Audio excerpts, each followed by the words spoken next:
Overpacking photography gear for a trip. We've all been there. I've definitely been there.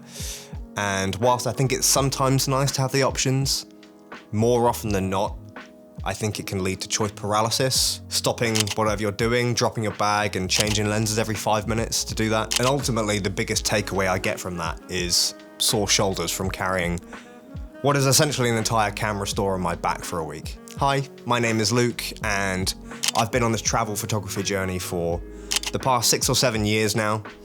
And in that time, I think I have ran the entire gauntlet when it comes to packing absolutely every piece of camera equipment that I have to taking the bare minimum and missing out on certain images in that way. And it's only really in the past couple of years that I think I've hit the sweet spot and narrowed my entire process down to essentially one body and 3 key lenses that I think is a staple, at least in my work, but I think for a lot of people looking to invest in travel photography. An all-purpose zoom and 2 fast aperture primes.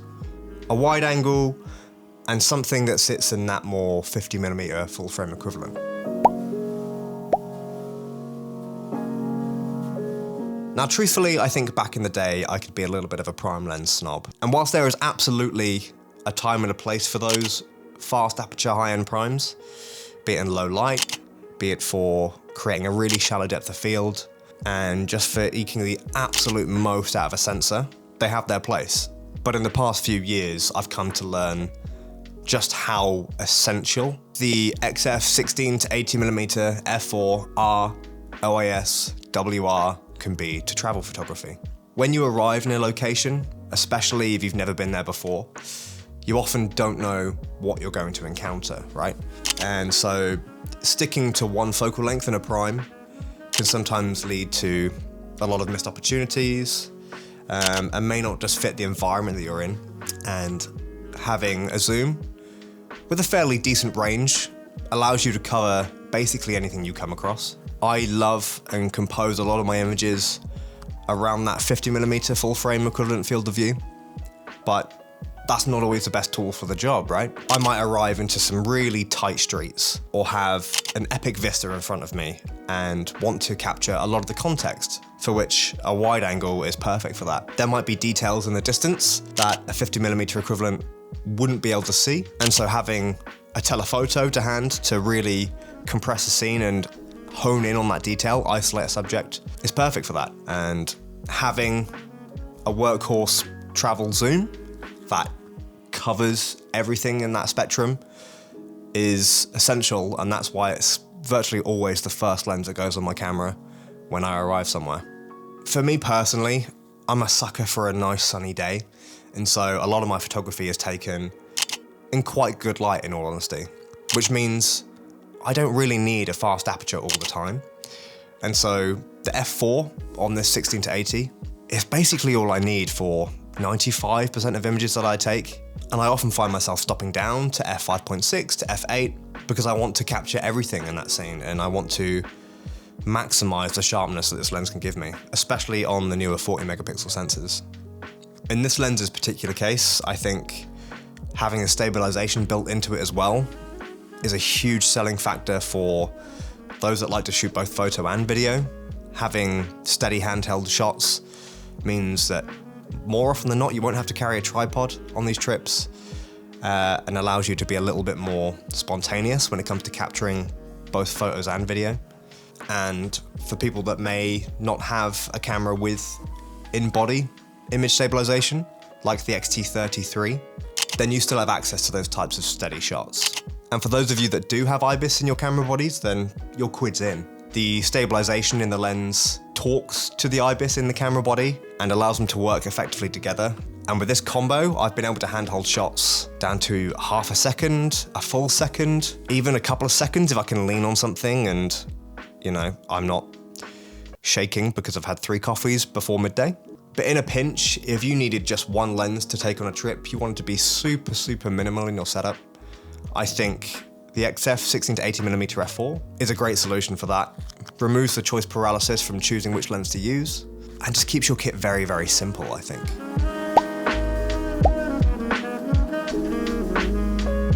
Now, as I mentioned before, I love a 50mm equivalent lens. And on the X series, the XF 35mm f2 is a phenomenally sharp, compact, affordable option for that. You know, this lens isn't wide, but it's also not long and telephoto. It sort of sits in that sweet spot in between, and to me feels like a very natural, authentic way to portray a scene.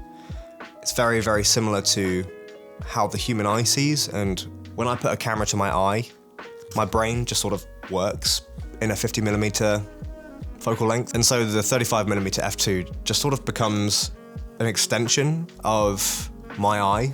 It sounds really strange to say, but bear with me. When you're looking at an image taken on an extreme wide angle or a very long extreme telephoto, there's a time and a place for both of them, sure, but my brain sort of subconsciously knows that I'm looking at an image, if that makes sense, where images taken in that sort of quote-unquote normal field of view, for me at least, tend to immerse me more, allows me to envision myself being in that scene a lot easier. But when it comes to my travel photography in particular, that's when I really favor that sort of 50mm equivalent. The 35mm f2 is usually the lens that comes out of the bag on the second day for me. The travel zoom is what gets used for when I first land in a location and don't know what I'm going to come across. But once I get a better understanding of the place and I sort of get to know what scenes will benefit from having a more standard prime field of view, that's when the 35mm f2 comes out. With it being the smallest lens that I'm talking about today, it lends itself very well to street photography. When I'm looking to not be too intrusive, if I want to take photos that include people, strangers that aren't necessarily looking to have a massive camera system shoved in their face, that's when having a smaller prime allows me to be a bit more disarming as well. A lot of people look at these and think I'm just using an old film camera, you know, and I'm not using some of the best image technology ever created by humankind. Something that really surprised me as well, for how affordable this lens is, it doesn't deserve to be this good, honestly. It has absolutely no problem resolving the high resolution sensors, even wide open, which is crazy to me. So for when I'm looking for a lens that can offer shallow depth of field with the sharpest results possible, this is a lens that is just a no-brainer for me.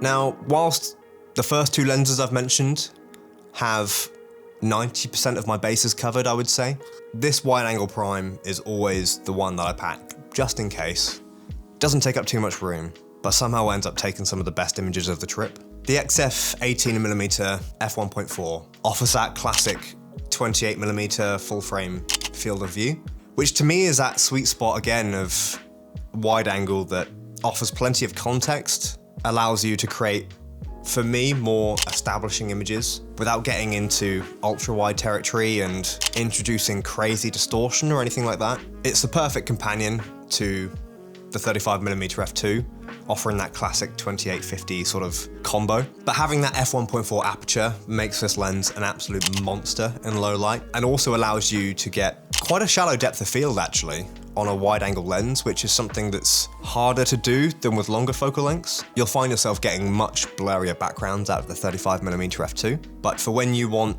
that more intimate feeling, when you want a little bit of that wide angle distortion and perspective, but still want the ability to throw the background out of focus, then this lens is just the perfect solution to that. To a lot of people as well, I think this lens will be quite a natural field of view. Their only experience, especially in the modern day, of using a camera will be their smartphones, which offers a very, very similar focal length to the 18mm 1.4, with this lens sort of offering the most premium version of that look. So in that regard, that could be someone's sweet spot. That could be someone's natural perspective. And I feel will let some people sort of hit the ground running when it comes to travel photography. A longer focal length can feel a little bit more like you're an observer, like you're looking from afar, whereas a wide angle allows you to get quite up close and personal with your subjects. And again, the viewer can feel like they're stood exactly where you are. To me, a great travel gallery captures everything from the wide, establishing hero images to the really intimate, small details of a place to really flesh out a full story. And each lens I've mentioned today has its own purpose in that. The 16 to 80mm f4 offers versatility when you don't know what you're going to encounter. The 35mm f2 offers a shallow depth of field and that very natural, authentic field of view. And the 18mm 1.4 is a perfect solution when you need a wide angle and a fast aperture. Now, whilst I don't think you need every single lens I've mentioned, for me, this combination, it gives me as much flexibility as possible without destroying my back. And at the end of the day, I think travel photography is all about being light on your feet, being mobile, and being able to capture as much of a place as possible. And having just the right tools allows you to bring the feeling of the place home with you. But what do you think? Do you use these lenses already? Do you agree with my choices? Do you use something completely different? Let me know down in the comments, and you'll be able to find links to these lenses down in the description. But other than that, safe travels. I can't wait to see the images you make.